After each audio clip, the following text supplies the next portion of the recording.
Inilah sosok Marintan, tante di Tapteng yang viral siksa anak yatim, masukkan keponakan ke dalam karung. Sosok pelaku atau tante yang viral menyiksa anak yatim di Kabupaten Tapanuli Tengah Tapteng, Sumatera Utara, akhirnya terungkap.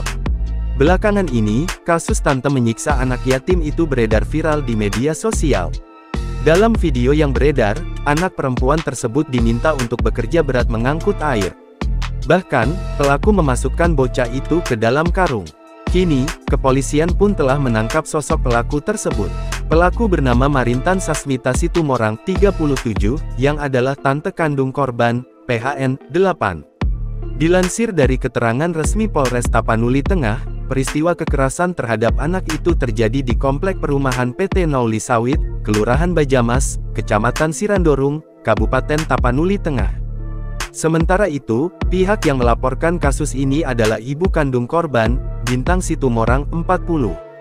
Bintang, yang sehari-hari bekerja sebagai pekerja rumah tangga itu melaporkan kekerasan yang dialami anaknya ke Polres Tapanuli Tengah pada Selasa tanggal 19 Maret tahun 2024 dini hari. Menindaklanjuti laporan Bintang, polisi pun melakukan penyelidikan di lokasi kejadian. Kapolres Tapanuli Tengah AKBP Basa Emden Banjarnaho melalui Kasat Reskrim Polres AKP Arlin P. Harahap menjelaskan, korban bisa bersama pelaku karena pelaku yang memintanya secara langsung.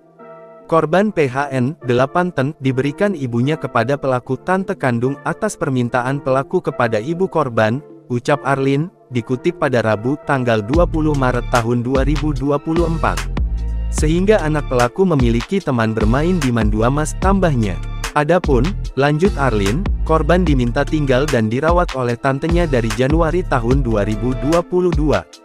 Arlin juga membenarkan bahwa korban merupakan anak yatim sejak tahun 2024 awal. Saat ini, pelaku telah ditangkap dan ditahan Polres Tapanuli Tengah. Pelaku pun akan diproses sesuai dengan Undang-Undang Nomor 35 Tahun 2014 tentang Perlindungan Anak. Sementara itu, korban sudah kembali ke ibunya di Sibolga. Kendati demikian, korban akan tetap mendapatkan pendampingan dari Dinas Pemberdayaan Perempuan dan Perlindungan Anak, Dinas Sosial, dan Polres Tapanuli Tengah. Download Tribun X sekarang, menghadirkan lokal menjadi Indonesia.